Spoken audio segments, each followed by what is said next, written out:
Okay, brother Leroy, hit it. And this is the Wisdom Table coming to you from the Grant Houses in Harlem, USA.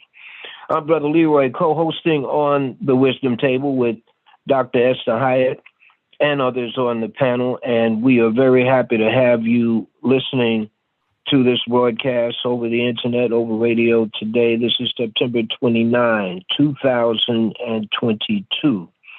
And this program, The Wisdom Table, does not reflect the views, attitudes, whims, deeds, or any other proclivities of the management of this Nitro development. Neither do the views expressed here reflect on the resident council.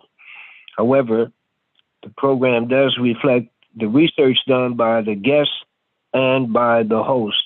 And anytime you hear anything that doesn't meet your satisfaction, you can make contact with us, and we will explore what we might be able to do in terms of balancing out what you think is imbalanced. But thus far, we have not had that kind of situation. The Grand Houses Community Radio is one of two independent radio internet stations based in Harlem, based in a NYCHA development. This evening, we have a guest who in the past has always given us insight into the future.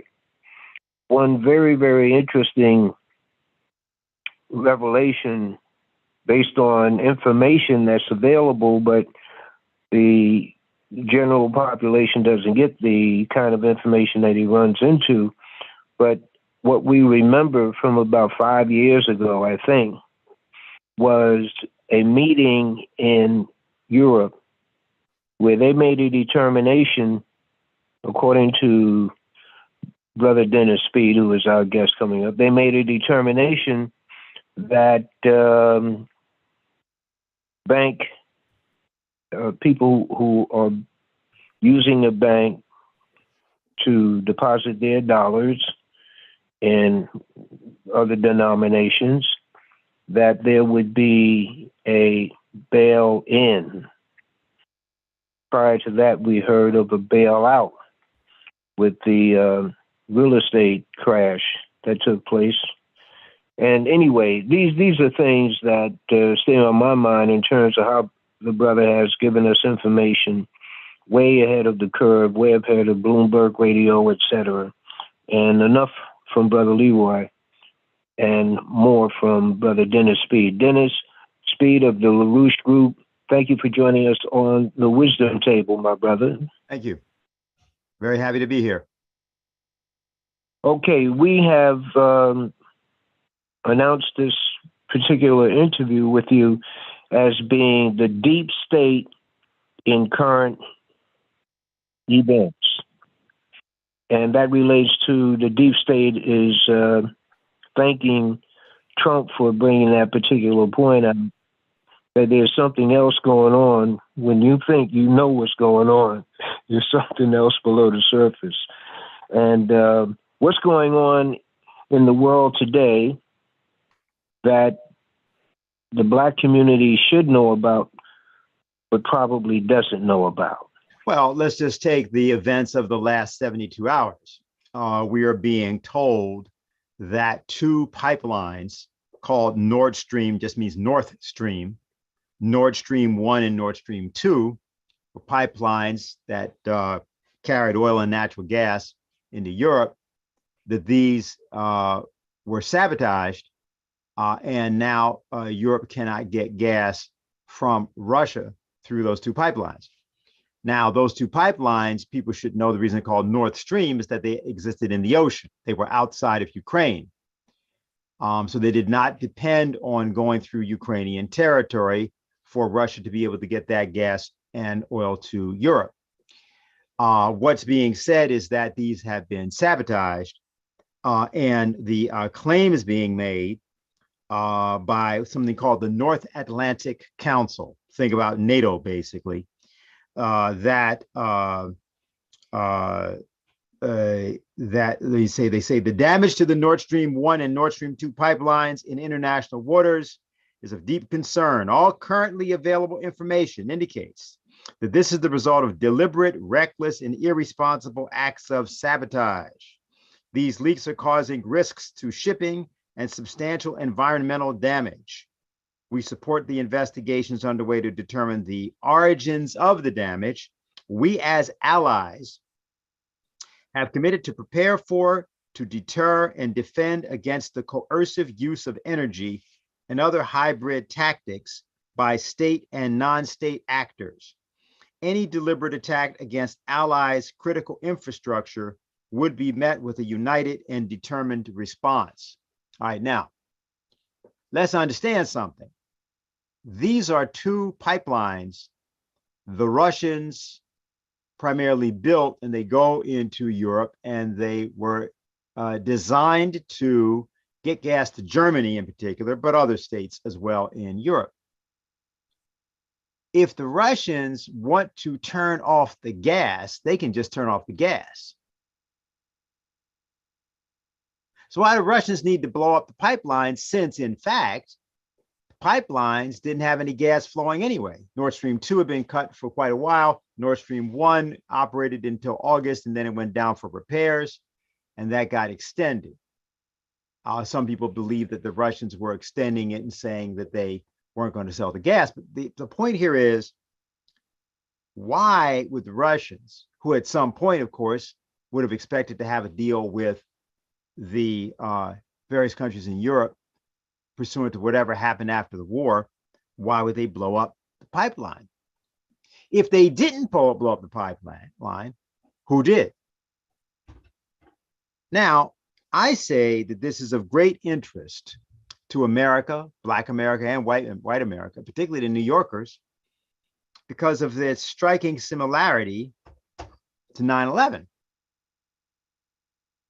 And somebody was asking me earlier today. I was on talking to some people on a show in another country, and they said, "Well, do you think that this could have been accidental?" I said, 2 pipelines? One pipeline, yeah, but it's like asking me if I think that 2 planes flying into 2 separate buildings in downtown New York is an accident. So here is the deal. Why and who would this have been done? Well, if you think that Europe, which, by the way, let's understand something, just for everybody that's here, okay, people were mad about the gas prices here. You think about your gas price going from $3 at the pump to $21 at the pump, because that's what has actually happened now in France for heating oil for people for their homes, and Germany. That's what's happening. So now the thought was, some people are going to want to make a deal. At some point, that sanctions thing isn't going to work for Germans and for, well, French. The French have a different situation because they do have nuclear power plants if they repair them, and they can do certain things in a certain kind of emergency. But the real point here is that those pipelines may have been blown up to rope Europe into a no way out deal on the present war. So that's one thing that people need to know about. That's now being investigated. The Russians are asking for an immediate emergency investigation at the United Nations. The purpose of this would be that they would try to act on a recent US Senate resolution where 100 of the senators had a sense of the Senate resolution. It wasn't a binding resolution, saying that they agree, they saw Russia as a sponsor of international terrorism. In other words, they're trying to deal with Russia like they dealt with Saddam Hussein in Iraq. And I'll just leave it at that. So that's certainly something that just happened that people might want to know about, that they would not have any idea about. Okay. There was a guy on a talk show called Coast to Coast, and it was, I believe, Monday night, Tuesday. They come on at 1 o'clock in the morning, so Tuesday. Anyway, this guy is an expert on Nostradamus, and he was giving assessment on Nostradamus' pronunciations or predictions using current events, and the current events being the Ukraine and Russia situation and the sanctions. And the relationship to this discussion is that he said the end game, or the aim of whomever, is to keep Russia out of Europe, keep Germany down, and keep the U.S. in Europe. So that's how he saw what was going on at that time earlier this week. And your statements about the two pipelines is just reminded me of that, because he did say that there were efforts. He said, in terms of reading foreign websites, that there are indications that there are efforts to get out of the sanction situation, because it's not working, which is what you just said or implied.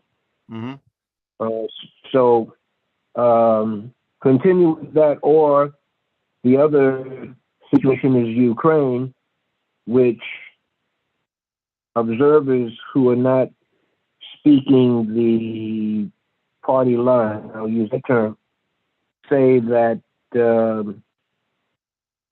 the weapons that are going into Ukraine are being bought or purchased.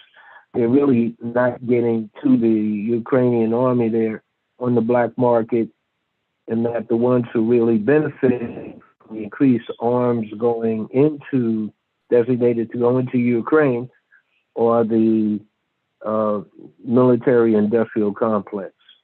Well, your observation. All right, I think I'll do my best imitation of Paul Mooney being Negrodamus and see what I can do. Some of you know about the late Paul Mooney and his joke about that. And let me just put it like this. There was a young man a couple nights ago up in the Bronx. I think it was Congressman Bowman and Congressman Jeffries were there. And they're doing their thing. And he said, well, wait a minute.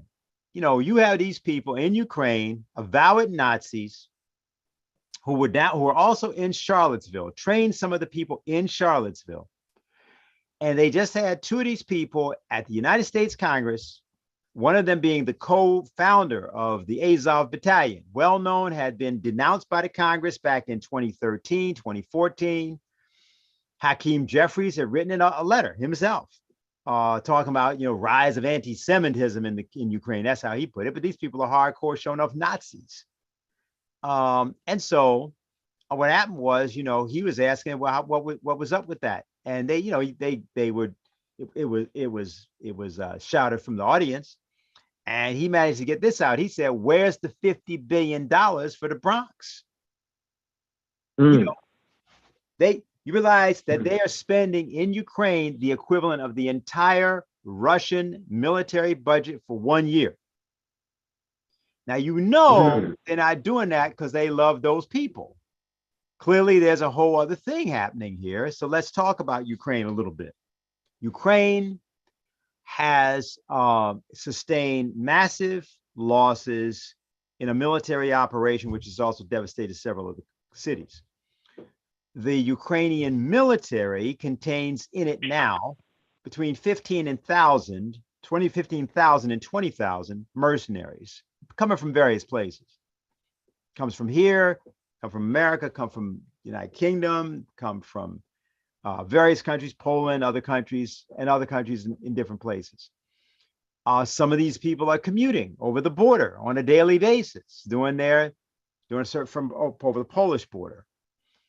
The command in Ukraine is being run out of a command center in Kiev, as manned by British and American operatives who are in particular commanding the command and control capabilities, the communications capabilities, a lot of the artillery things, the cyber capabilities as well.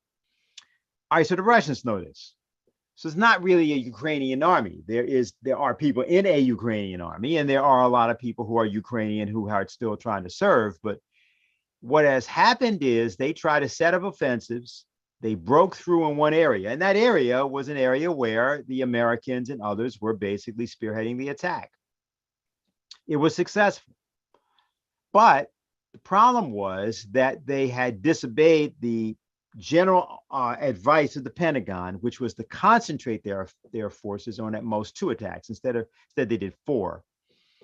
And these have bogged down. Now, what Putin did in response to this was that the referenda have happened. And by the way, people can yell and scream that there's not democratic voting. Guess what? Those polls were packed with people. It wasn't like a whole set of people weren't allowed to vote there. Nobody's saying that. Washington Post, New York Times, nobody's saying that people were not allowed to vote. They denounced the vote as a sham vote before it happened, because they knew that those people have been in a war with the people in the central government of Ukraine for 8 years. 8 years.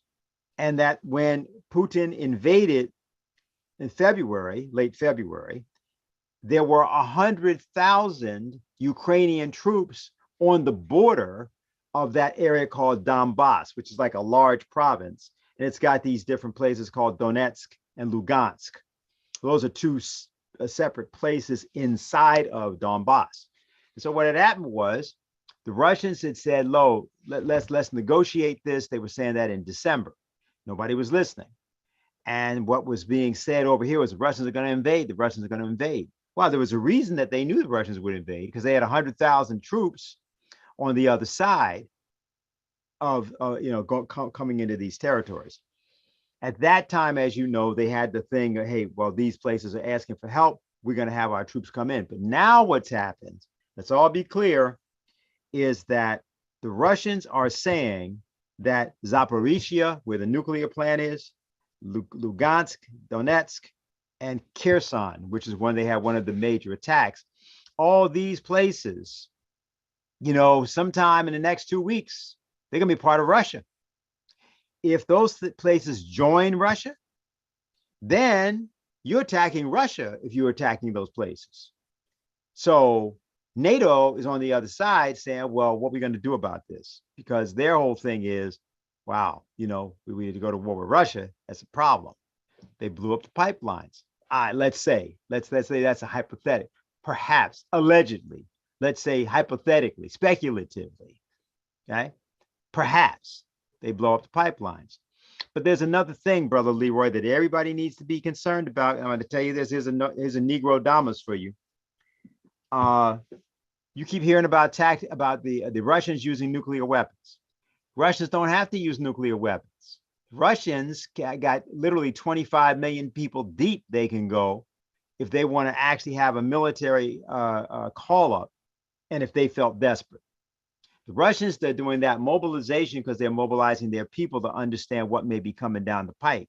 And what that is the reason you're reading about in all over America about nuclear weapons is because there is a design to try to use a tactical nuclear weapon.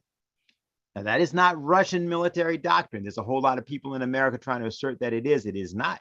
But it is an American military doctrine that has been recently adopted starting from 2006 to 2008. Partially, it's called Prompt Global Strike. There's in a document you can go find by that, which describes that program, Prompt Global Strike. That one talks about how it's possible for America to win a nuclear war with Russia by cyber warfare first, knock out all the communications, and then once the communications are down, then hit them and hit all their nuclear forces while they're still in silos or before they've been mobilized. That's the concept of prompt global strike.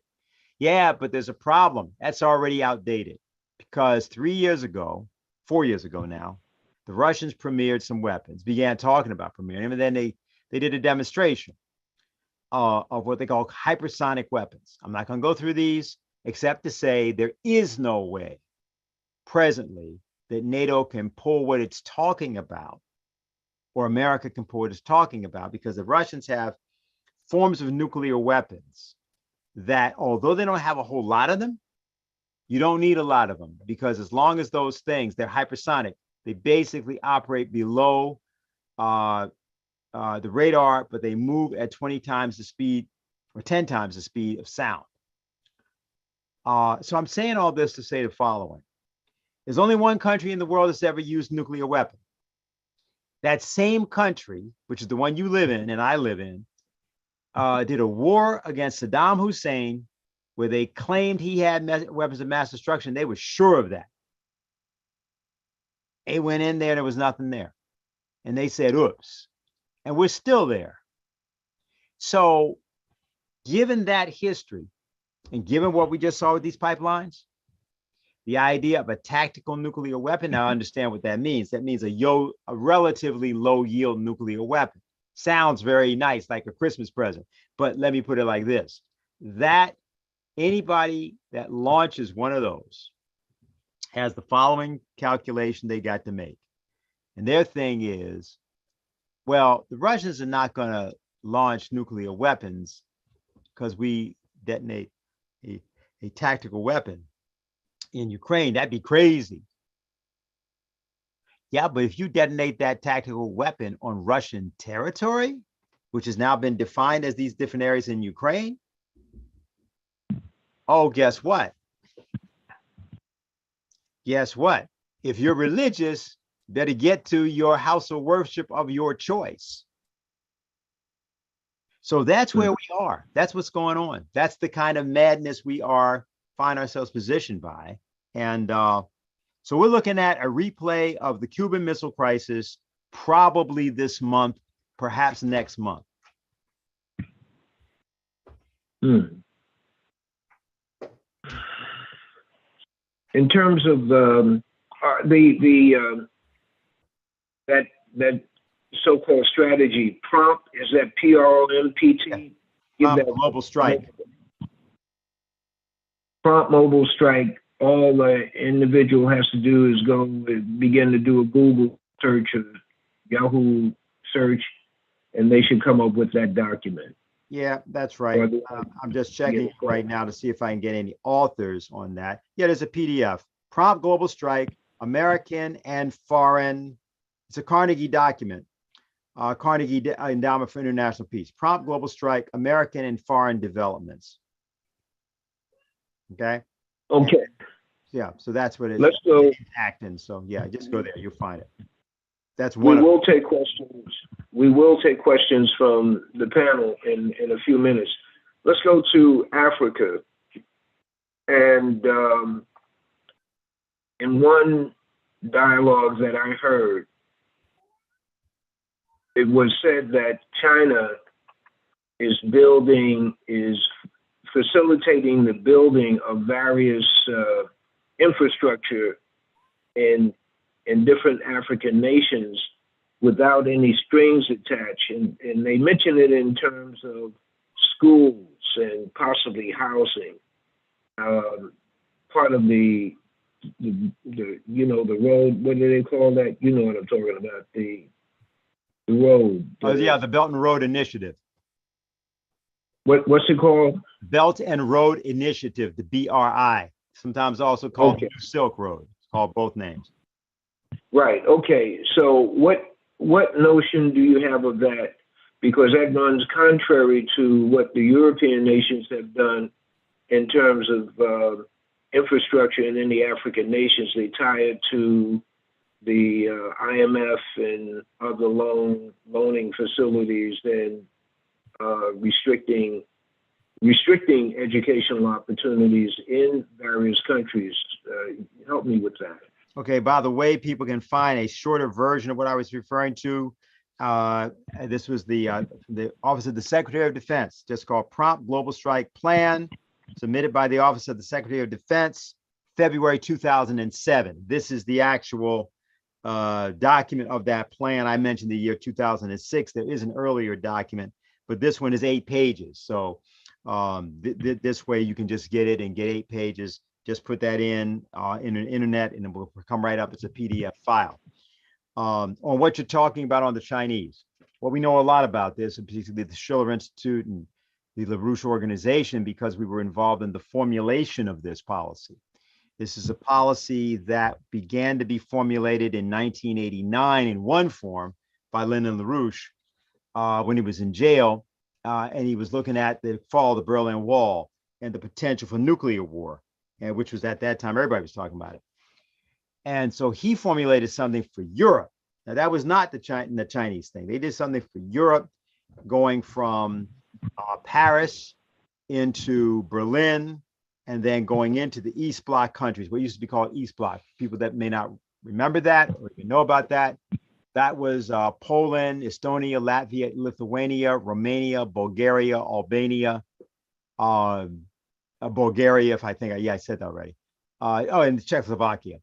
So he did something. LaRouche did something about, okay, how can we calmly integrate this area of Central Europe back into kind of a transition area between Berlin, Germany, and St. Petersburg and Moscow, Russia. Okay. Now, this has been a long-standing battle for many, many years. We're not going to go through that right now, but there's always been this attempt to stop Germany having this relationship to Russia. Goes back to 1716, when Gottfried Wilhelm Leibniz of Hanover, Germany, met with Peter the Great. He'd been in correspondence with Peter the Great. He was the Tsar of Russia. Peter had traveled to Germany and had personally learned many of the industries, and he learned how to become, he worked on a ship, became a longshoreman. He worked as a carpenter, did all these things as a young Tsar, but he did them incognito. He met Leibniz in 1716, and there was a plan worked out at that point to have Russia be the mediation between Germany, which was still not even a whole country yet, and China. So this is an old plan. What happened was LaRouche resurrected a portion of this old plan back in 1989, completely modernized it, and he started it. Now, then when the Soviet Union fell apart, some of the people from our organization were approached by people from the former Soviet Union, 1992. So the Soviet Union came apart in June, 91. And what happened was they said, hey, you guys need to go east. You need to go check out people in Beijing. We'd never been there. And we'd actually had a kind of icy relationship at that point with Beijing. We had been talking to people down in the Taiwan area, doing various things with them. And that was all cool, but we didn't know anybody in Beijing, not really. We had acquaintances, but didn't really have anybody. We went there. Discussions begin in 1993 about the idea of organizing a conference, which is going to be called the New Silk Road. And that conference was ultimately organized in 1996. Took 3 years to organize it because some people were trying to sabotage it. And it happened in June. And then they began what they called the Silk Road Project. Now that was done, it wasn't that we formulated their plan. We had some ideas, they had some ideas. These things came together. And that was 1996, 97. What happened was China then proceeded to implement this plan. It was called the Shanghai Cooperation Organization. It began it with that. They did many other things. And the plan had all kinds of iterations. It had all kinds of changes in it and developments, all kinds of stuff. But they followed it through. And so in 2013, September of 2013, in Kazakhstan, Xi Jinping made a proposal, an overture to Barack Obama, that Barack Obama and the United States could join with the Chinese in developing what he then began to call the Belt and Road Initiative. Now, what happened was I'm going to put it like it is, various cracker forces did not want to hear it, but they didn't say anything about it at the time. Everybody just went silent because, and what they presumed would occur is that, as had happened many times in history, the Chinese would find themselves afoul of the Russians. They were going to manipulate a thing between China and Russia. But that never happened. Russia had begun to work with China somewhat earlier than that, with the concept being, all right, yeah, well, you need natural resources now because you can't get to them in Russia, even though Russia's got more natural resources than Africa, the continent of Africa. Russia's 11 time zones, remember, 11 time zones. But they're under the tundra. They're frozen, until we get global warming, in which case that also changes. But the main point is that we see the idea, and it makes sense, that some kind of a mission into Africa, mission into some other areas too, if we're going to have infrastructure for minerals, if we're going to have an exchange like that, where the people end up with the infrastructure in there, they're not just supplying products. They're going to have the ability to have the roads, bridges, highways, tunnels, dams, power plants, etc., in their countries. Yeah, we can go with that deal. And the International Monetary Fund is not going to do that. The World Bank's not going to do that. So why don't we do a joint development process like that? That has happened. Now, people say, well, but that doesn't mean that the Chinese are being benevolent. Well, yeah, it may not mean that, but it does mean that they understand that certainly with their need for resources, they got 1.4 billion people. And with the military capabilities that Russia already has and the Chinese are now developing, that making an arrangement, remember they've been in Africa for a long time in different guises. We all know this, like Zambia, for example, then Tanzania was another thing.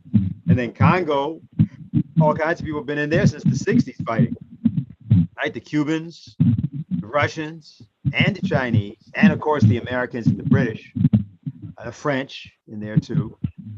So we know, those of us who know, that there's, of course, this whole sort of subtext to that. And there are many things that can be questioned about that. I'm not saying that there's no reason to wonder what it all means, but I'm going to say to you that the United States said nobody.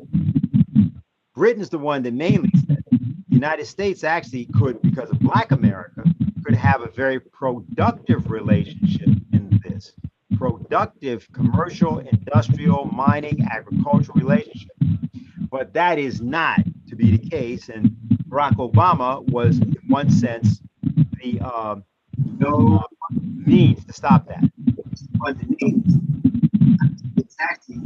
Excuse me, attendant. Somebody has on their speakerphone, so you could turn up this phone while the guest is. Continue. Okay. Well, I thought I would stop there anyway, just because obviously that went for a while. There might be either questions or there might be something to say about that. Okay, this is the Wisdom Table. Our guest online is Brother Dennis Speed of the LaRouche Organization, and we're talking about current events, that which the public doesn't know but could know if they were involved in various research. The information, in other words, is available. So he's not giving away top secrets. This is information that if you were in Europe in certain circles, you would have that information, etc. So if there are any questions, check the chat room. Any questions on the part of the audience of Brother Dennis Speed? And while we are waiting for those who have a question to formulate them, the issue of inflation. Mm-hmm. The issue of inflation, this is Brother Leroy's observation, not scientific. The gasoline prices began to go up a few months ago when they said the pipeline through Canada into the U.S. was in a position to be hacked by people who hack public utilities and then charge a ransom to release them. Mm-hmm. And that's when I saw gas prices going up under the guise that there was supposed to be some hacking that was going to endanger the pipeline. That was the the beginning of the gasoline rates going up, and they never went back down. What is your observation on what's going on as it relates to inflation? Is it false? Is it something that is coming from the sanctions? What is the research saying outside of the controlled media in the U.S.?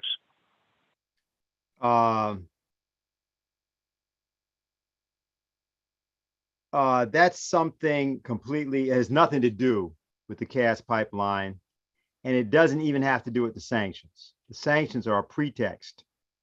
It has to do with something called the title transfer facility. Title transfer facility, more commonly known as the TTF. This is located in Amsterdam. It is a virtual trading point for natural gas in the Netherlands. Literally, the trades are all happening just on a virtual platform, okay? People have to get used to this crazy language, but this is the world we live in, virtual reality, right? The matrix. So what happens is you have all these traders that are located in Netherlands, and what they're trading is futures, and they're doing physical exchange trades. Now, what does this mean? They are setting the price for gas and oil as a product of the speculation that goes on. It has nothing to do with supply, nothing to go with demand. So what they do, they come up with a price each day called the TTF. Okay, remember that's title transfer facility. That's just the name, title. Think about title. So it's like a property title. TTF, neutral gas price index. What they do is they take all the trades that happen that day. And these are trades being done on spot contracts, futures contracts. Okay, about when gas is going to show up at what date. There's nothing to do with anything physical, nothing to do with your gas pump, your car, or a barrel of oil. This is just speculating on these things. So what happens is they come up with a price and they speculate that price. And what people are paying all over Europe and so on is due to that speculation. It is unrelated to the supply of oil, the real physical supply.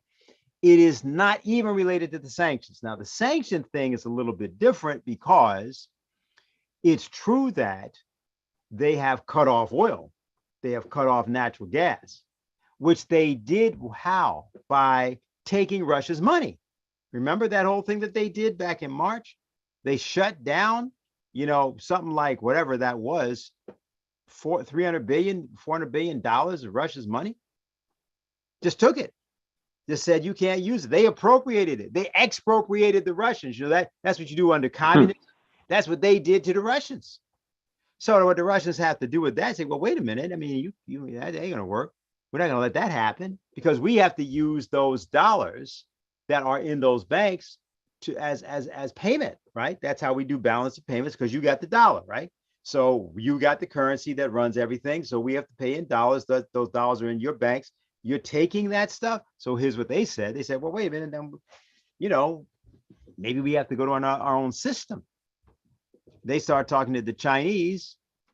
They start talking to other people in Africa and South America and say, we're going to go with our own system. Now what happens? You start to look at it. The ruble is now worth, is at the strongest it's been all year. In other words, they started out something like around, it was, I guess, 110 rubles, I believe, to the dollar. And I think, well, last time I looked, which was a couple of weeks ago, it was like 80 to the dollar. It's way stronger, in other words. So the Russians have strengthened their ruble. That's true. And they are trading gas with China and India and all those people, and with the Saudis, by the way, who are reselling Russian gas to Europe and to other places. The Saudis, they're taking in the cheap gas from Russia, cheaper than the speculation price, right? And then selling gas they don't want to use at home to the West, and sometimes just repackaging it. That's also happening. So there you go. Right. Okay, what so we used to call white mischief. so the Fed raising rates, what does that mean to the consumer? And I'm looking at myself as consumer, as the average guy.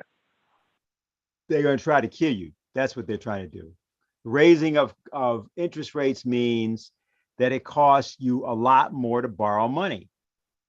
And that means since businesses are working primarily on borrowing, since virtually nobody has actual savings any longer, people are dealing in a world in which they are two paychecks away often from significant hardship, and where they are having problems paying rents, which themselves are arbitrary. If you have a rise in interest rates, then what it does is it creates pressure where businesses cannot be financed. And therefore, for example, on mortgages, you see that right now. Whereas you had only a summer ago, even as recently as February, you had these extraordinary prices for housing. Now they're going down because people can't get a mortgage for low interest rates any longer. The interest rates have gone up because of the price of money. So what it does is between that and so what they're doing, right, they're claiming, okay, we got this massive inflation, which is why when you go to Starbucks now, when you get your mocha, your tall mocha, as they call it, right, in a piece of bread called a croissant, that costs you $9. Okay. So that you are spending, if you're fool enough to go to Starbucks every day for 6 days, what I used to spend for all of my groceries for a week. Okay. In like 1980, right? See, so what are you looking at with this thing with interest rates? Well, I'm going to say, well, we got to deal with this. We got too much inflation. So what we're going to do is we're going to have to unemploy a lot of people because you see the inflation is coming from the wages. The wages are too high. That's one of the things they're saying. The wages are too high. Too many people working. It's unfortunate. It's going to be painful, but we're just going to have to massively unemploy a whole lot of people. Why are we doing that? Well, because we've got to have a strict economy. We got to have financial austerity. We got to make sure that we can cut the fat, and the fat is us. Hey, Dennis, Brother Leroy, can I ask Dennis a question? Yes, sir. So, hey, Dennis, how do you, and thanks for being here, man. How do you square the notion of advanced capitalism and there not being any way to restart or restart some of the wealth? I mean, how do you square that? Well, first of all, we're not looking at advanced capitalism. We're looking at advanced dementia, which is a different thing. Now, there is a way, as the Chinese could tell you, that the United States had out of this. Still has a way out in one sense, except, they messed everything up starting from around the COVID period, from January 2020.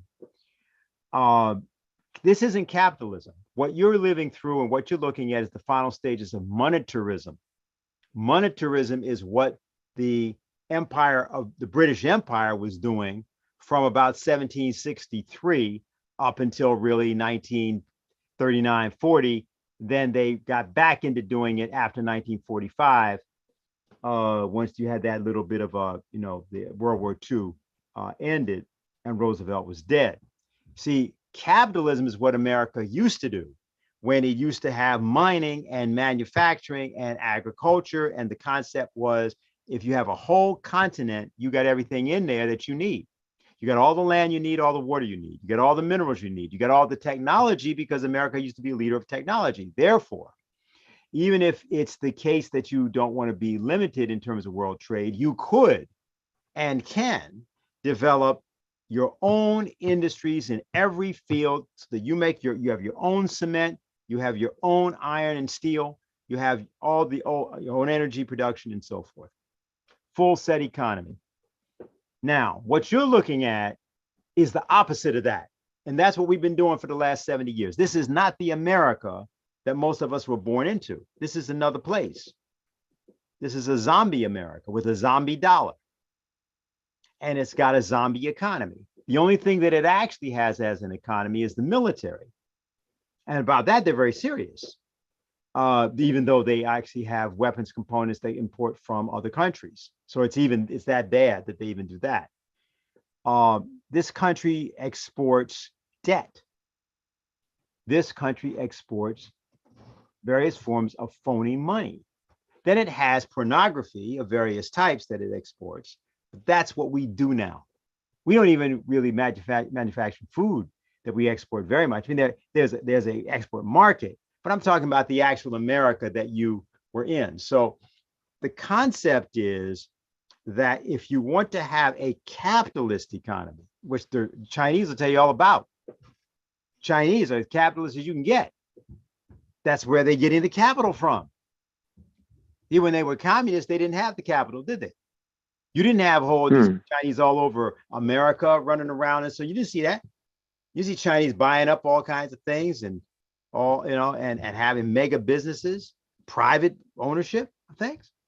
That's not communism. They got a Chinese Communist Party. They got 1.4 billion people. They use that Communist Party to try to control that and so forth. I'm not saying that's a benign thing. I'm not necessarily for that form. I can tell you that. And are they doing surveillance? Oh yeah, they're doing surveillance just like they're doing here. But the point is that what they are proposing to the United States, what the Russians are proposing to the United States in a different way. Remember, the Russians had a whole other experience with Americans being there for 8 years straight. 1991 to 1999, the United States was walking all over that country. And what happened to them? They had 1 million less people every year. Russia had a net population decline of 1 million people a year during that period. So they said, well, this clearly, they call this capitalism, it works too well for us. So like we're going to have to pull away from these people. So I would say that to you about this. There is a way out, but the way out would be you'd have to accept you don't have to just accept, you'd have to have your own proposal for economic development. A lot of people call that infrastructure development, but it's a little bit different than that. Take energy, start with that. You say that you got a global warming problem, well, why don't you just build a whole lot of nuclear power plants? Why don't you do small modular reactors? Don't even do the big ones. Do the small ones. Take the South African design that they had, the so-called the pebble bed reactor, which the thing can't explode because it has these little pebbles, like this is how the fuel is not in rods.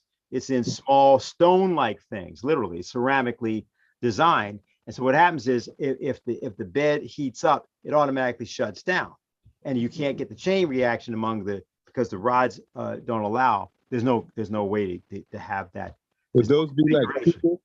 Would those be like the peakers that they use now, the little small generation plants I see in certain places? They call them peakers, and they're really small and they come in when there's an overload. Well, there are designs like that, but they haven't actually come online. The designs I'm talking about are things that would be able to sustain, let's say, a city of 250,000, 300,000, that kind of thing. A lot easier, by the way. Also, they're modular. So what that would mean is you can put these sorts of units on a let's say a barge or a ship, and that way, if you think there's going to be a hurricane or whatever the hell, right, you can get that thing moved out of the way, so you don't get the problems. And this is a sort of, and it's very important, for example, for places upstream. That's just one example of the design. If you did that, then here's what you could do. You could decide, rather than what they're trying to say to Africa, right? They're trying to tell Africa not to use fossil fuels, Africa not to use natural gas, Africa not to use oil, South America not to use that. And if you look at night, everybody knows this. If you ever look at a world map and you look at where there are lights, look at Africa, that's what you mean by the dark continent, you'll see. So what you could do, you don't have to have Africa can use oil and natural gas and coal, because you can have a 15-year crash program, everybody. Just listen to me carefully how this could work. You know what your frontier technologies are. So now what you do is you take your oil and your gas technologies and you say, okay, we're going to the frontier technologies. These are all already done. There's no theory about them. There's also not just uranium reactors, they're thorium reactors.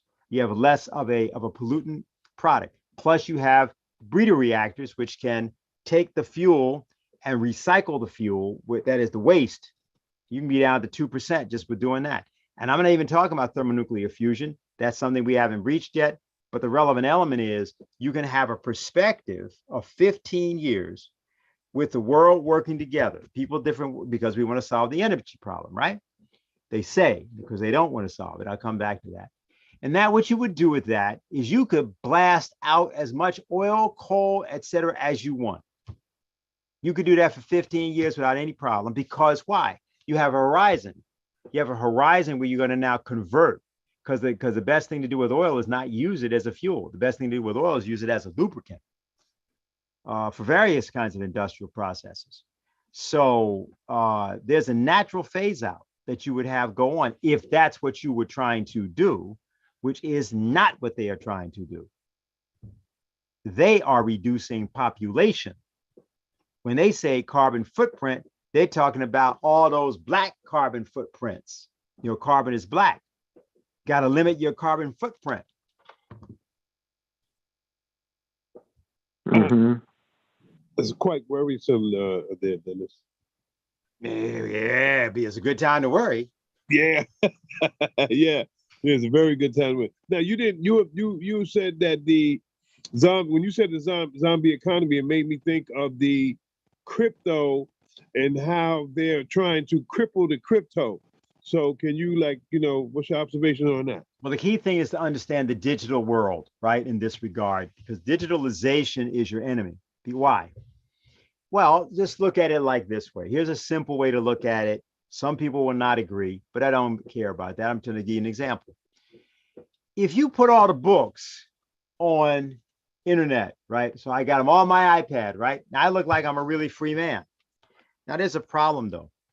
See, I go to read the book and I'm reading, it's digital, right? So when I see it, I'm seeing one page at a time. Or I can flip, I can see 2, 3 pages at a time.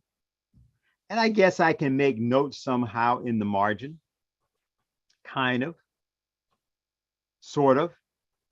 But it's not a physical book. It's also really not mine. I got a license to use all this. You know, all that stuff that you get where you're supposed to be reading it, and you never read it, you just agree. So you've agreed to like sell your mother and all this, but you don't know because you never looked and actually read what the thing said. So I don't own those books. Those things are licensed. Oh, I paid some money, that's true, and I think I own it, but I don't run the platform. So if the platform wants to go down or cut me out, the platform can actually simply disengage my access. Okay. Now we're talking currency. Now, what happens in a world, everybody, if all the currency is digital and somebody don't like you? You don't even know why they don't like you. Maybe you didn't even do anything. Maybe you just didn't like them. So no access. You go to the store to buy food, you got to have a digital card of some type. You don't have it, or you have it, but the codes ain't working for you.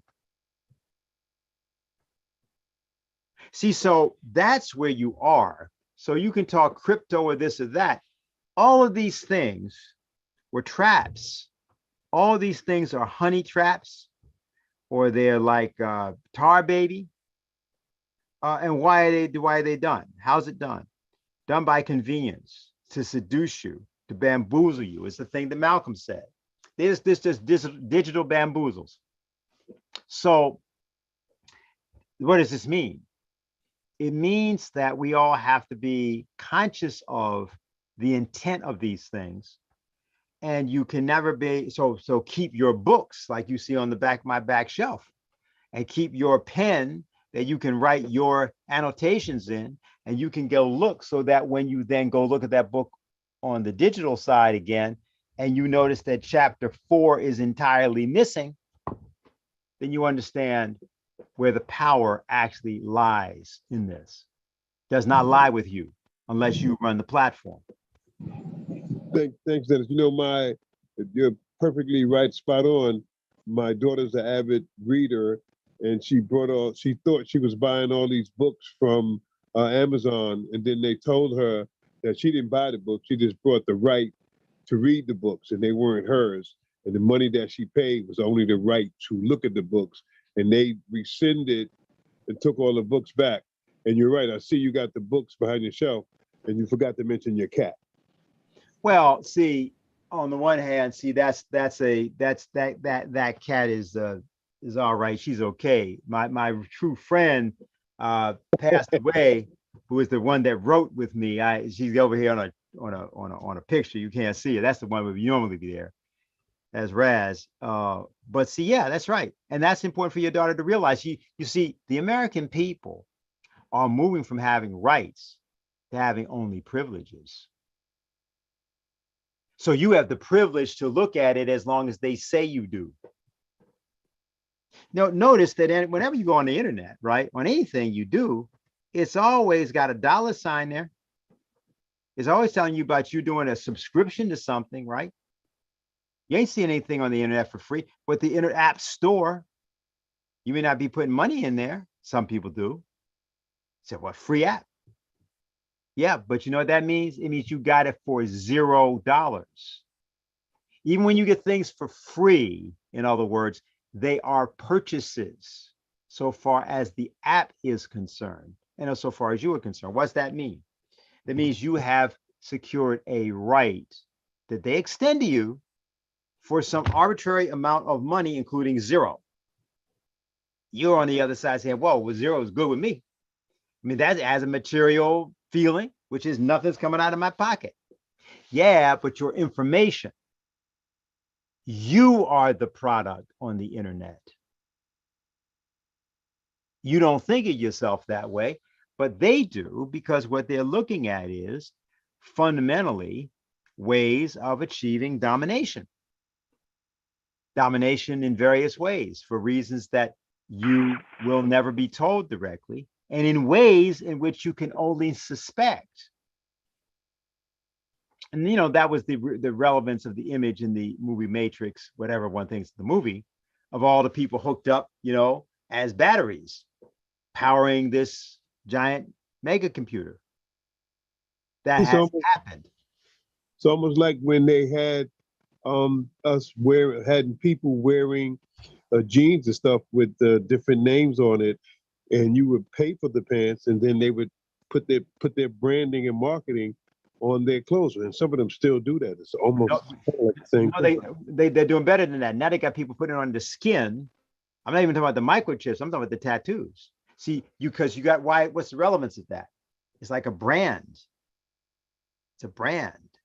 People say, oh, no, it's just me. It's my personal expression. On your skin, you branding yourself? Why are you really doing that?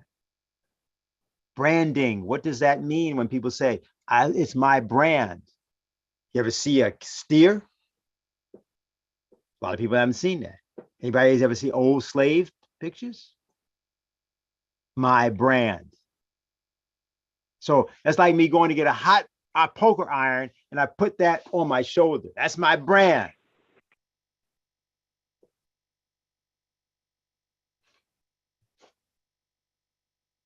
See, the ultimate empire is the empire of the mind. That's the way Winston Churchill said that, by the way. And he wasn't saying it in a nice way. He knew what he was talking about. He said this after the war. He said the ultimate empire, because of course everybody's looking at the British Empire, it's all coming apart. It's weak, like the nice little Queen of England, so on. You know, and he said, no, the ultimate empire is the empire of the mind. Rolling curtain. And brother, Brother Dennis, shed some light on the migration of folks from below the border, below the United States border into America.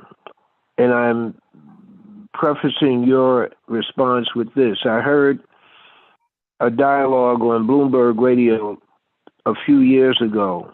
Wasn't 2 years, wasn't 3, could have been 4, 5, 6.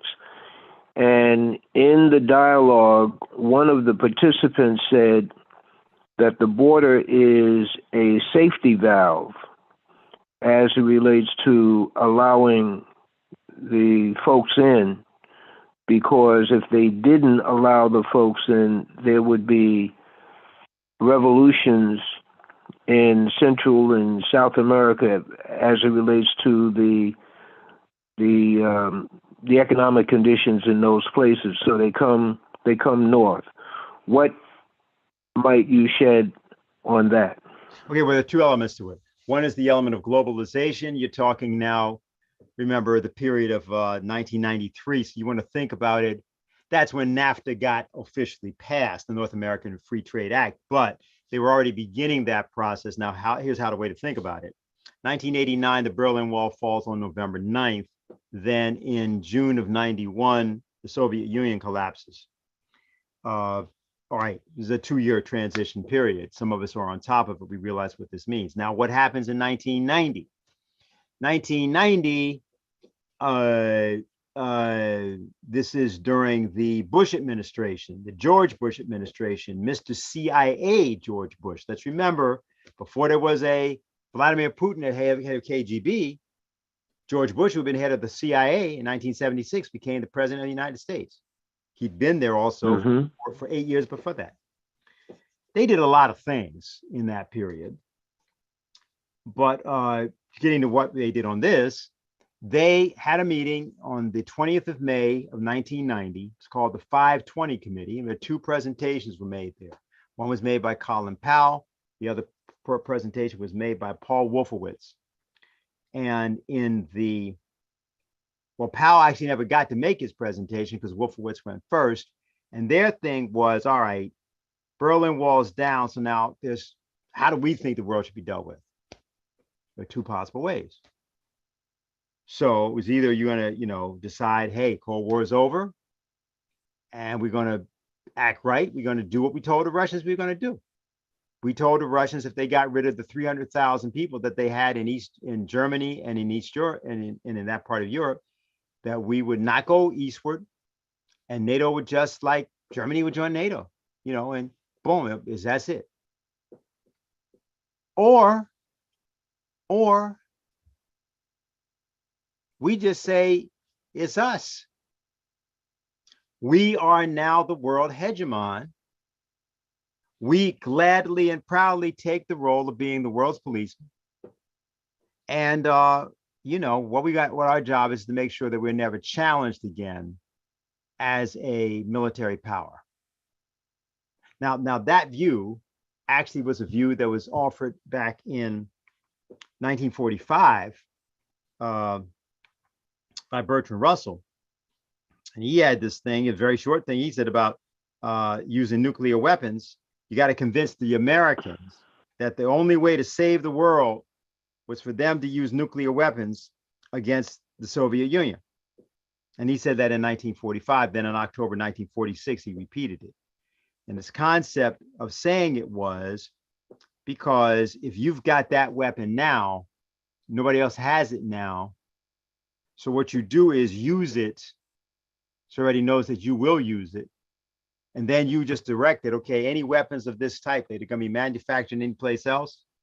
They happen in our factories or factories that we run. We are the only people allowed to have them, the only Air Force allowed to use them. Nobody can do anything because you got the weapon. You got to submit. Now, come back to South America. That's what you were asking about, or south of our border. And south also, you can look at it in terms of Europe as well.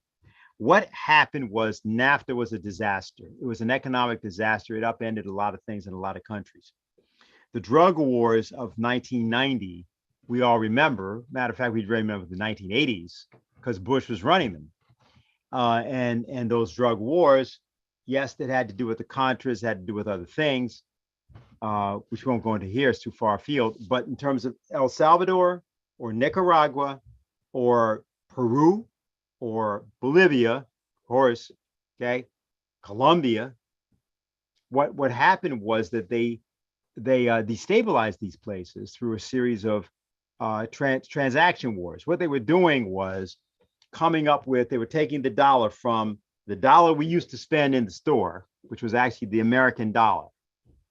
That existed up until August 15th of 1971. Then you went to the petrodollar, which was the dollar which was based on oil, Rockefeller's dollar.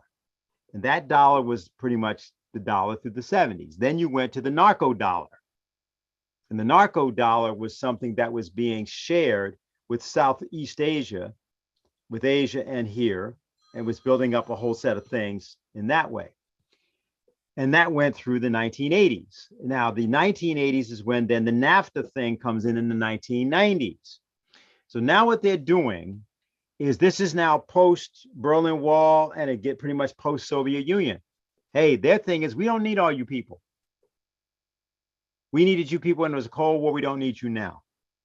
So we're going to basically have a situation where we will get whatever we need for the host populations like America or maybe France or Germany, and it will be as cheap as possible.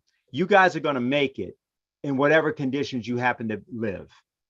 Well, that could not be sustained in these countries, and something had to give. And in addition, here's what people did. They said, oh, well, wait a minute, if it's going to be like that, let's get across the border, work up the way, send the money back, because the money, when you leverage it, is worth 8 to 9 times or whatever, right? 5 times a multiple of what it's worth here. Oh, great. So let's get up the way and we just send money home.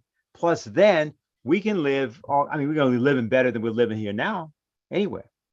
And so you get a combination of enterprising people that are just trying to do what immigrants always did, and then people that are trying to escape certain conditions and, are willing to live in ways that, let's say, others might not in America, but they're going to be sending money home like Amadou Diallo was doing, or people like that, see, who are enterprising people. Except only problem is wrong color. You go to get your identification like you would do in your home country, 41 shots. But on the other hand, people are willing to take that risk. Think about this. So when you look at this issue of the border, when you look at what the combination is, what I'm trying to say here to give people the sense of it is, these are monstrous policies that came into being during the period of the Bush administration, 1988 to 1992. Clinton tempered some of them went back in the box. But then once Bush 43 came in and then Obama came in, they consolidated all that stuff. The Obama administration is merely a consolidation of the Bush-Cheney administrations that came before. You repeat that? The Obama administration is merely a consolidation. It's an amplification of the 2 Bush regimes because he couldn't be president any longer. In other words, you have a 2-term limit. So you couldn't keep that policy going, brought in Obama to do it. That was the deal. And he made the deal when he backed the bailout in 2008. That was the deal. Once he backed the bailout, because remember that McCain initially didn't back the bailout, and the hesitancy was enough to get him disqualified, not to mention his age. But Obama was down with that. No problem. And the entire Obama administrations, the 2 administrations, were simply the Bush administration extended. That's what the drone policy was. That's what the policy of attacking Syria was. That's what the Libya attack was. That's what the surveillance thing is. That's what the thing is with Snowden and why he wanted Snowden dead. He's just an extension of that. That's how he got the presidency. What do you think? I mean, I'm trying to say it that way, but everybody knows, right, that it was not untrue that nobody Black would be allowed in the presidency. So if somebody ostensibly Black is allowed in the presidency, what does it tell you? What's the price of that?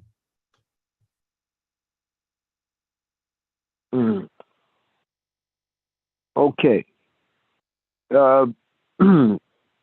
This is the wisdom table, wrapping our minds around some of the information that Brother Dennis Speed has dropped on us. And if there are any questions, please raise your hands. Indicate that to our engineer, Brother Doug. Chat room, any questions there? And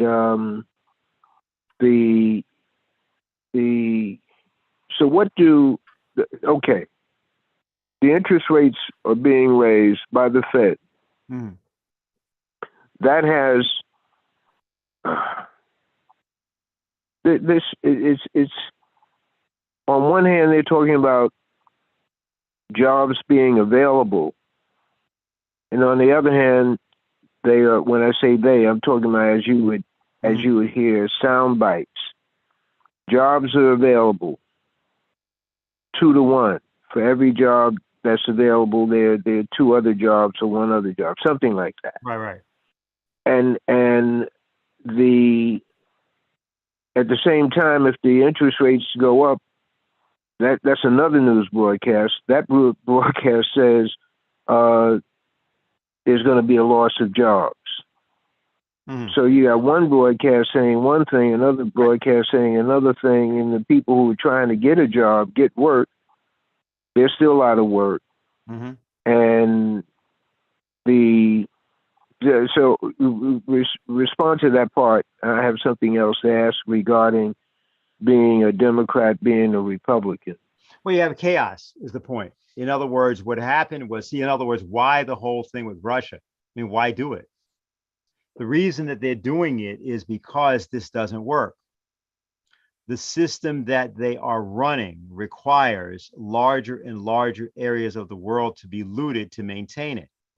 Notice that when they go into each country, right, it's devastated. You don't have these places.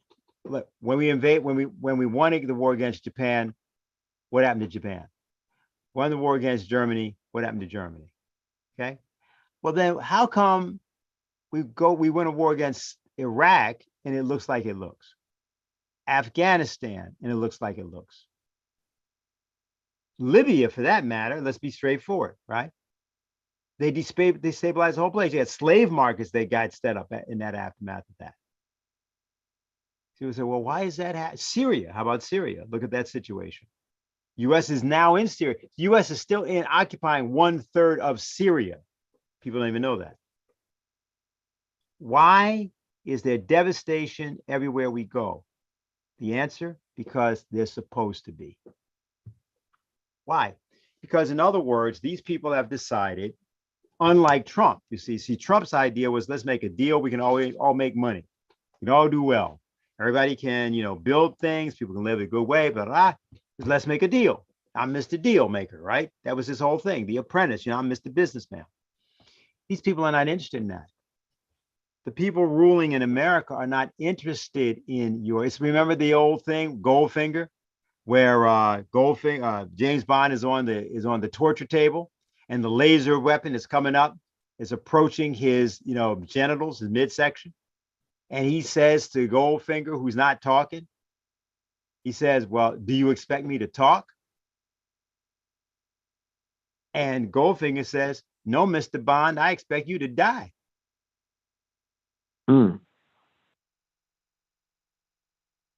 So what you're looking at is, see, people can't wrap their mind around this, right? Some of us have been talking about this a long time. Elijah Muhammad talked about it. A lot of people talked about it, right? We said a time was coming when they're going to eliminate you. Don't look at the clock. If you're squeamish, don't look at the clock. But that's where we are. So that's what causes the chaos in people's minds, because they say, well, this would only make sense if, no, it can't be that.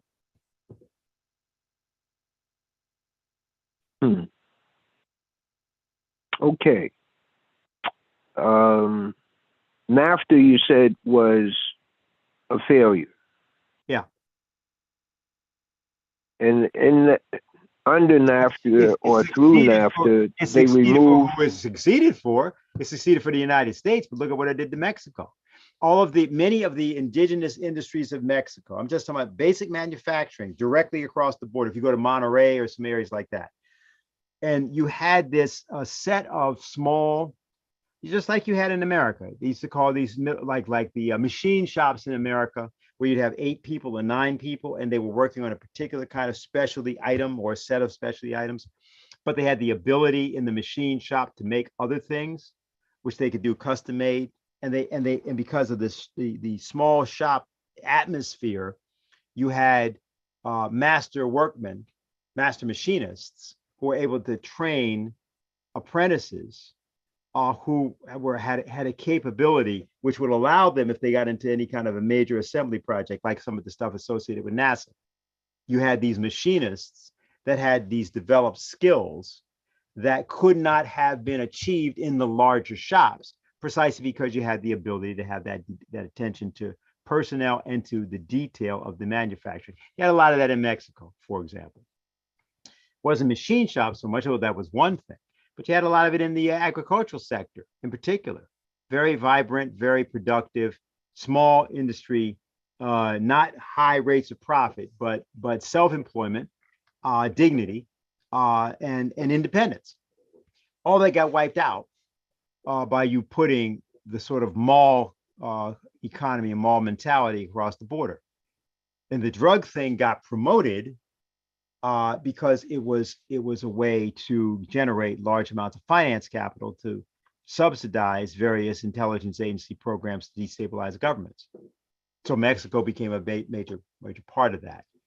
To the point that, of course, they also privatized a certain amount of their otherwise nationalized companies. I think they still have the oil company. I think is still nationalized, but other of their things they had to privatize. So yes, that's what I mean by saying it was a success for the people who were as predators destroying those economies, but it was a failure for the people that went with it. And in New York, they have, during the Bloomberg administration, closed any number of public schools, high schools that were dedicated to trades. Mm-hmm.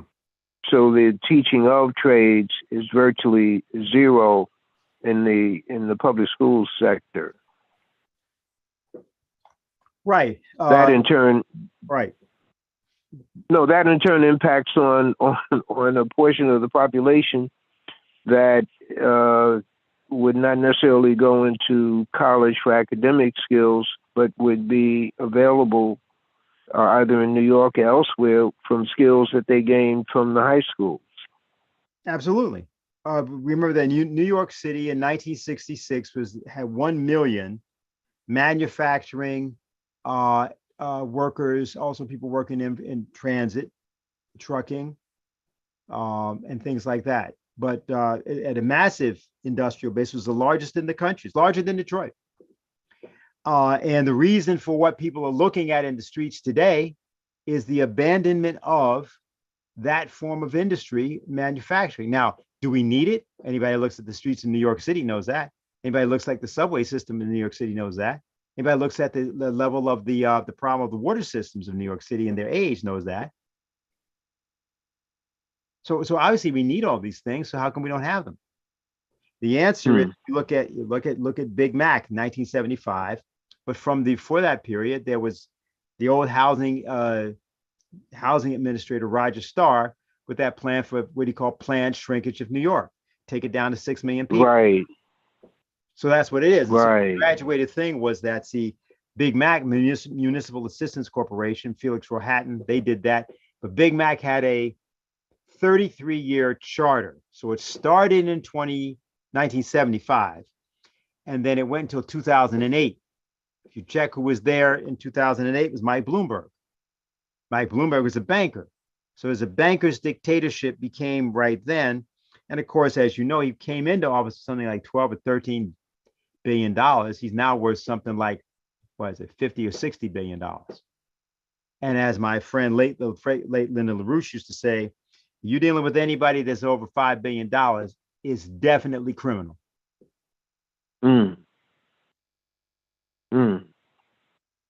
Okay, if there are no questions from our panel, this particular interview with Dennis Speed, the link will be supplied to our panel members, and also once those links are sent out, we're asking you to share this information with as many friends as you can, because they're not going to get this straight ahead assessment or analysis or report from the regular sources, at least based on what we understand.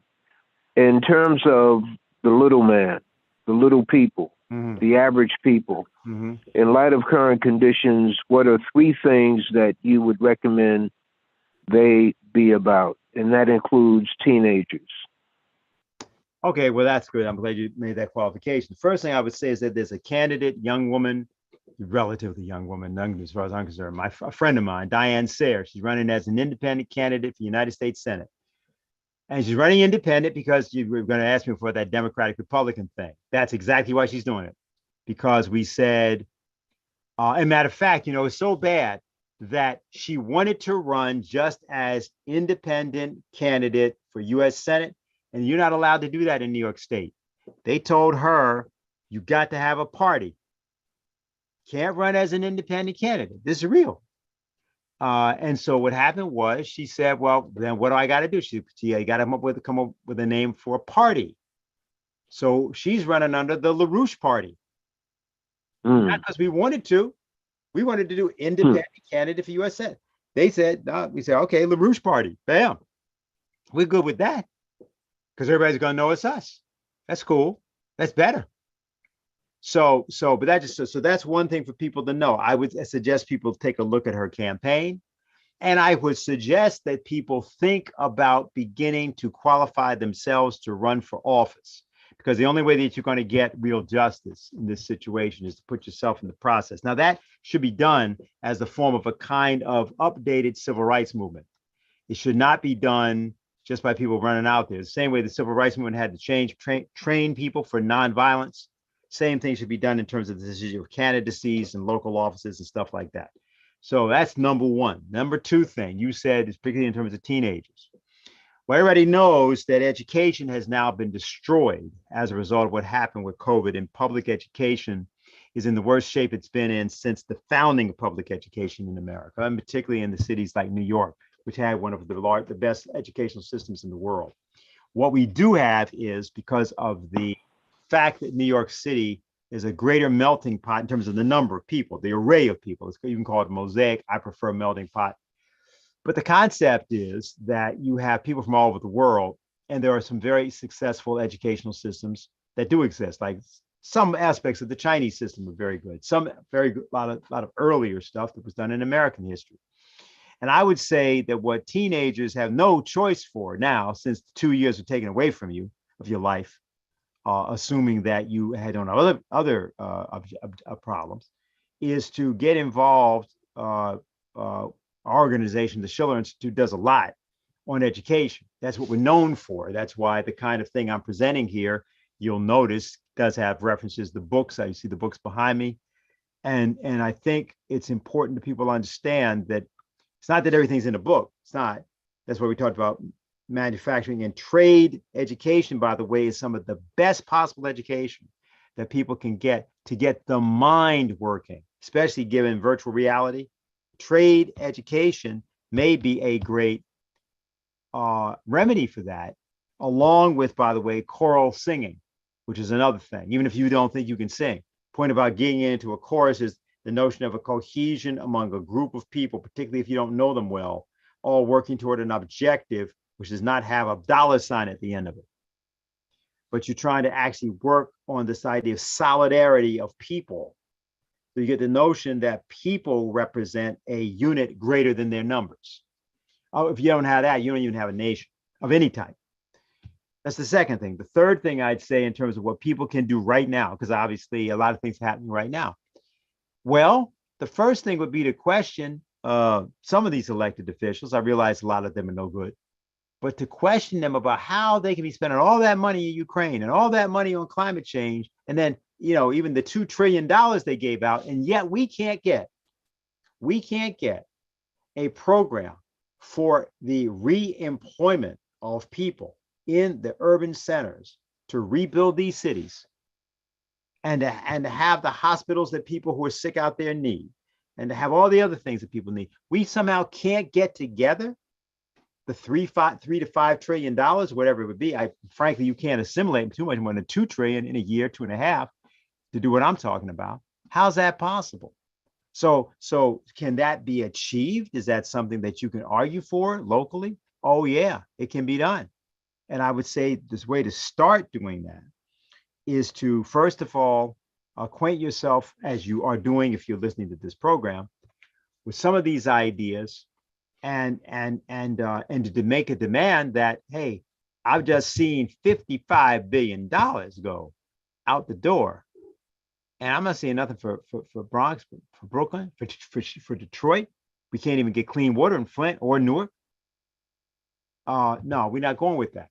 And I think the best thing is to disengage from the process, on the one hand, by re-engaging with organizations and people such as yourself, Brother Leroy, to have this kind of discussion. And even though that may not seem like it's a solution, it will be as you pull people together in a crisis, because then they're going to say, what do we do? There's legislative things and other things you can do, but not unless you've got the ability to back it up. I'll give one final thing just to give a little example. One can't go through details because it's sensitive. Young man, well, friend of mine is in prison being treated badly. Something happened, and we managed to put him directly on the phone with a very prominent elected official. And after that happened, his circumstance improved. So he was talking to him from jail, okay? And this was a significant person, okay, congressperson. Now, people would say, well, that would, how that works? Because he's sitting there and he's got the feces and urine and all that stuff all on the floor. And he gets on the phone with me or us. We hook something up, bam. Now, what's the point of that example? The point is not, hey, I'm cool. No, the point of the example is that you can do that. But you have to decide that you're going to join into something and get involved with something that is prepared to do that. And I think that's the really thing I would say to the citizens. It's the old thing that, the Irishman said in The Untouchables, the Eliot Ness, what are you prepared to do? The power of one is what you're talking about, what you're touching on, not what you're talking about. The power of one. And before we say what they're not doing, we should look in the mirror and say that to ourselves, what we're not doing. Everybody on deck. And these are the last 2 points, because you raised the issue of what I call literacy.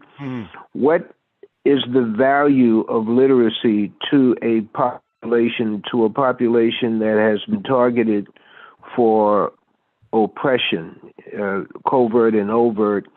And the other thing is, I just got an email from a brother who's listening, and he says the moral values of Black people in America has been dealt a heavy blow, and that we have to correct our moral values if we want to begin to move ahead. So explain that from your perspective, what moral values are, how valuable, if they are valuable, to a population. And of course, hitting on literacy again, the value of literacy for our people, especially the youth. Well, I think you have to realize that because of the way that the society has become a sort of a paganized society, that when you talk about values, people become confused. But let's take this question of literacy and why it's important.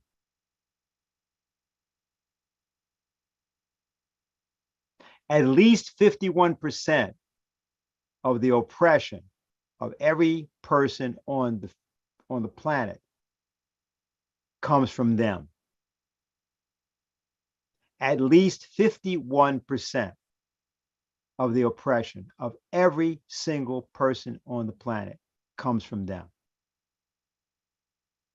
People practice volunteered slavery. Now, literacy is the battle against your own volunteered slavery.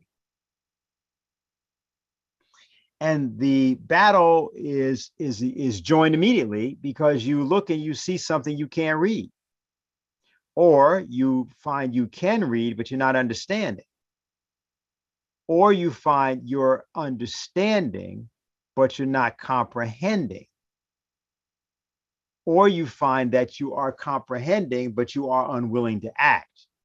And each one of these is a stage of slavery. Because in fact, and Malcolm X, of course, is a very good example of that. He had been a very good student in his early years, but then he lost the ability to read and had to reteach himself to do that in jail. Did do that. It's not the only person that ever did that. But literacy and freedom are synonymous. If you are not literate, you are not free. Now, literacy now may not just mean reading and writing. Like, for example, the oral traditions of each society are the origin of civilization. But that we're talking there about being able to recite the poems of the ancestors. And much of that is lost and much of it is not. So if you come from India, you know about the Bhagavad Gita, and you know about things like portions of at least the Iliad and the Odyssey, which were recited. But all the literacy fundamentally comes from recitation. And so that's another thing that people can do. So if you find that you have a problem with the printed word, why don't you recite? Why don't you commit things to memory? Why don't you have the ability to say, when in the course of human events, it becomes necessary for one people to dissolve the bands which have connected them with another, and to assume among the nations of the earth that separate and equal station to which the laws of God, nature and of nature's God entitle them, a just respect for the opinions of mankind renders that they declare the causes that impel them to the separation. We hold these truths to be self-evident, that all men are created equal, that they are endowed by their creator with certain unalienable rights, that among these rights are life, liberty, and the pursuit of happiness, that to secure these rights, governments are instituted among men, deriving their just powers from the consent of the governed, that whenever any government becomes destructive of these ends, it is the right of the people to alter or to abolish it. How come you can't do that? Volunteer slavery. You don't even know how to declare independence. That's what I got to say about that. So that's where the question of values comes from. See, the question is, am I a human being? And if so, what are my duties as a human being, not what are my rights? What are my duties to my people? And who are my people? What are my duties to my family, and who is my family? What are my duties to myself, and who am I? Don't play invisible man. That's what I'm saying. Don't act like you don't know where the problem is. You know exactly where the problem is. So declare your independence. Become literate.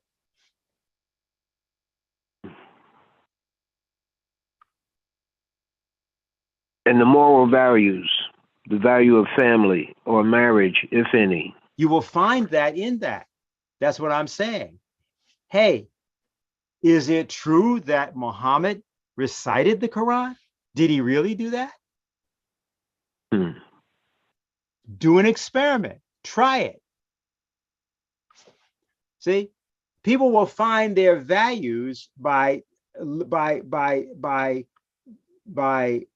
liberating themselves from their volunteered slavery.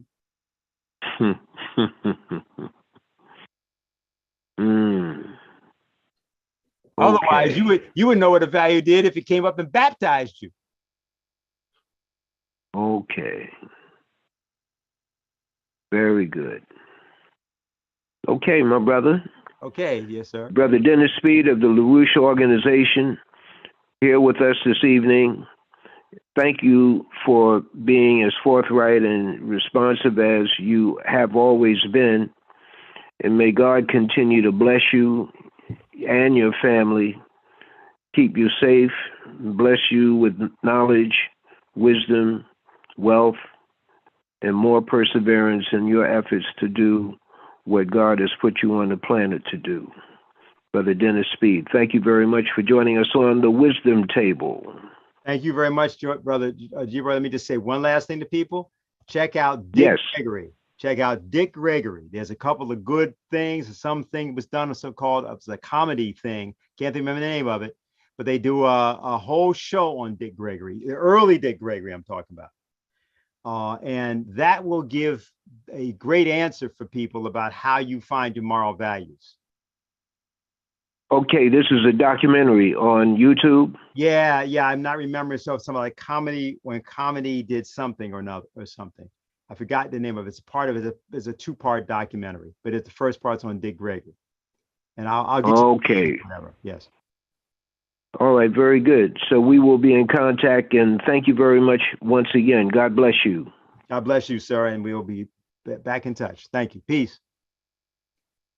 And ladies and gentlemen, brothers and sisters, boys and girls, this has been another segment of the Wisdom Table. Please share the information that you've heard this evening. Do your own research.